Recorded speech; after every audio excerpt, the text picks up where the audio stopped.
Straight line and accelerated motion when E vector and B vector both are present is possible only when, अगर दोनों field present है इसमें से एक भी कंडीशन वायलेट होगी तो पार्टिकल स्ट्रेट लाइन में तो जा सकता है बट अनएक्सलरेटेड नहीं जा पाएगा। स्ट्रेट लाइन, ध्यान से देख लो बेटा, केवल स्ट्रेट लाइन की नहीं बता रहा हूँ, स्ट्रेट लाइन अनएक्सलरेटेड जाने की दोनों फील्ड में यही तीनों कंडीशन फॉलो होंगी। देखो कैसे। सबसे पहली बात कि electric force, net force zero होना चाहिए, मतलब पार्टिकल को प्रोजेक्ट किया आपने तो उस पर नेट फोर्स क्या होना चाहिए, जीरो होना चाहिए। ठीक है ना, नेट फोर्स जीरो होना चाहिए। देखो रेस्ट पर तो वैसे ही नहीं जाएगा, क्योंकि रेस्ट पर जाएगा फील्ड तो जीरो है नहीं और वी जीरो हो जाएगा, तो रेस्ट पर तो जा ही नहीं सकता स्ट्रेट लाइन में, वेलोसिटी तो होनी चाहिए, नहीं तो ये कंडीशन वायलेट हो जाएगी। ठीक है ना, दोनों फील्ड प्रेजेंट होने चाहिए, दोनों नॉन जीरो फील्ड है तभी की बात है, दोनों नॉन जीरो फील्ड है तो आपका पार्टिकल को आपको स्ट्रेट लाइन पर अनएक्सलरेटेड भेजना है तो सीधी बात है नेट फोर्स जीरो होना चाहिए। ठीक है ना, तो एक फोर्स तो लगेगा ही लगेगा उस पर, इलेक्ट्रिक फील्ड की डायरेक्शन में बताओ, मान लो इलेक्ट्रिक फील्ड इधर है तो इधर इलेक्ट्रिक फोर्स तो लगेगा ही लगेगा, क्यू चार्ज पार्टिकल पर इस डायरेक्शन में। ठीक है ना, तो एफ ई वैक्टर तो आ ही रहा है इधर, अब आपको इसको कैंसिल करना है। हाँ कुछ कह रहे हैं बेटा। हाँ तो आपका इलेक्ट्रिक फोर्स तो आ ही रहा है, इसको आपको कैंसिल करना है तो इसके अपोजिट डायरेक्शन में क्या आना चाहिए, मैग्नेटिक फोर्स आना चाहिए। देखिए एक बार, सीधी बहुत सिंपल सी बात है। आपको नेट फोर्स जीरो करना है, आपका इलेक्ट्रिक फील्ड तो फोर्स लगाएगा ही लगाएगा अपनी डायरेक्शन में, इसको खत्म करने के लिए मैग्नेटिक फोर्स ऐसे आना चाहिए। और आपको पता है मैग्नेटिक फोर्स बी वेक्टर और बी वेक्टर दोनों के परपेंडिकुलर होता है, तो इसका मतलब पक्का बी और बी वेक्टर इस प्लेन में होने चाहिए कि नहीं होने चाहिए, बताइए मुझे। क्या पक्का आपका जो बी वेक्टर, जो आपका बी वेक्टर और बी क्रॉस बी है, ये जो प्लेन बना रहा है इस प्लेन में होने चाहिए कि नहीं होने चाहिए, नहीं तो फोर्स इधर नहीं आएगा। आप थोड़ा ऐसा कर लो, मान लो इस प्लेन में आ गया बी वेक्टर और बी वेक्टर, तो आपका फोर्स किधर हो जाएगा, चेंज हो जाएगा। फोर्स अगर इधर आ रहा है तो पक्का जो प्लेन है दोनों का ये होना चाहिए कि नहीं, दोनों वेक्टर्स का प्लेन, बताइए। तो इसलिए मैं कह रहा हूँ बी वेक्टर और बी वेक्टर दोनों इस ई वेक्टर के परपेंडिकुलर प्लेन में होंगे, फर्स्ट टू कंडीशन, इसके बिना ये फोर्स इधर नहीं आ सकता। देख लीजिए एक बार, इसके बिना ये जो मैग्नेटिक फोर्स है आपका इस डायरेक्शन में नहीं आ सकता। तो आपके इस प्लेन में है दोनों वी वेक्टर और बी वेक्टर। अब ये भी थोड़ा कई मिस कंफ्यूजन रह जाता है बच्चों को कई बार। ठीक है ना, कई बार।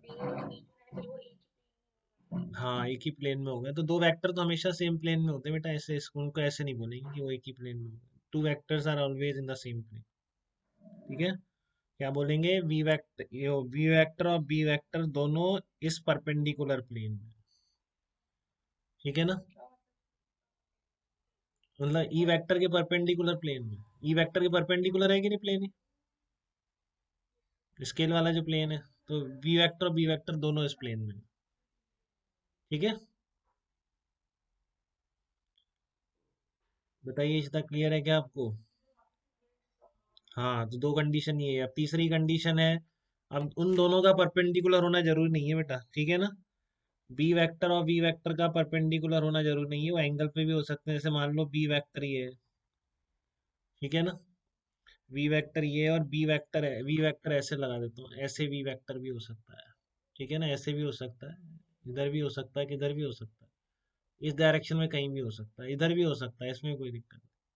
बस जैसा भी हो, मान लो बी वेक्टर में इस प्लेन में नहीं है इसलिए डॉटेड करके बता रहा हूँ, इससे आपको क्लियर है, पेपर के प्लेन में नहीं है, इससे एंगल ये थीटा बना रहा है, तो ये आपका बी वेक्टर तो इधर हो गया और वी वेक्टर ये है, तो वी क्रॉस बी इस डायरेक्शन में आ रहा है कि नहीं मैग्नेटिक फोर्स, बताइए।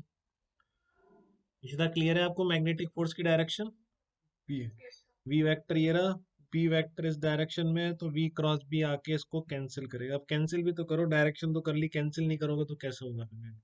तो इसलिए क्या होना चाहिए, अगर वी वेक्टर और बी वेक्टर के बीच एंगल थीटा है, theta is angle between V vector and B vector, तो ये बराबर भी होना चाहिए magnetic force Q V B sine theta equal to Q E B होना चाहिए। बताइए बेटा, डाउट है क्या किसी को, इसमें से एक भी कंडीशन फॉल्स करेगी तो फिर आपका वो स्ट्रेट लाइन पर नहीं जाएगा।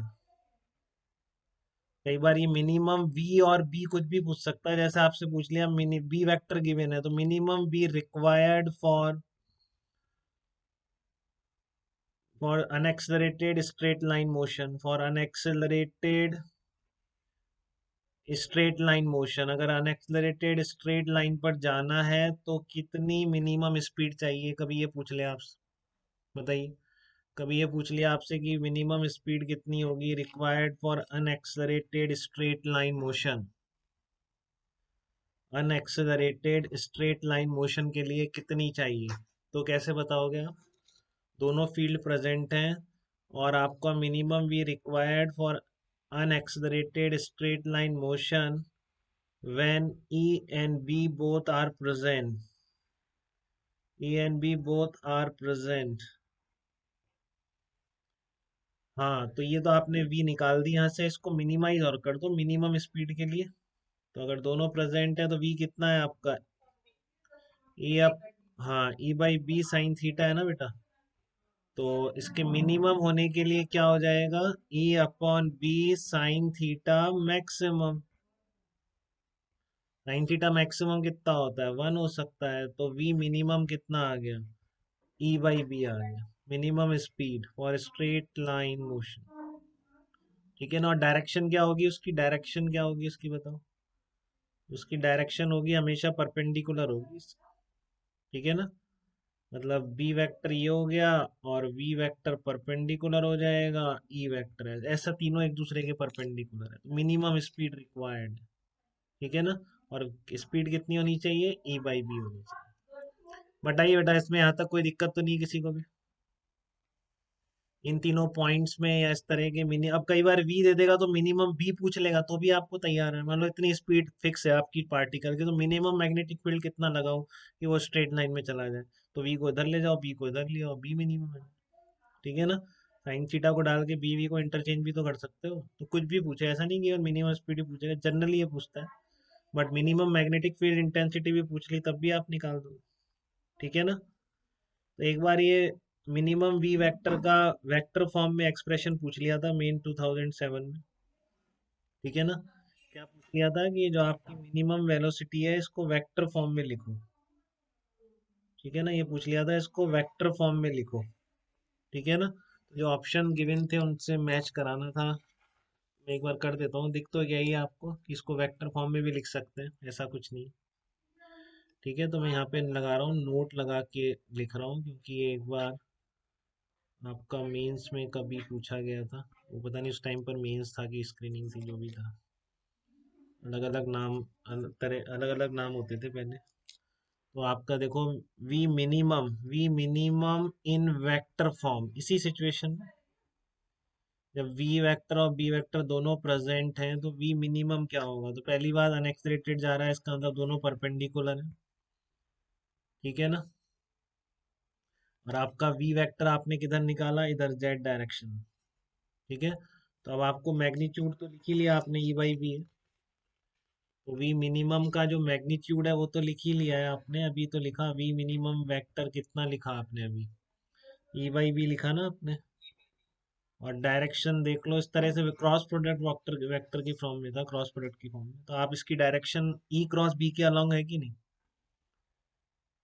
तो वी मिनिमम वेक्टर को आप क्या लिख सकते हैं, मैग्नीट्यूड लिख दिया आपने उसका, और आपका ई क्रॉस बी के अलोंग यूनिट वेक्टर, देख लो कोई दिक्कत तो नहीं है इसमें किसी में, आपने क्या लिखा।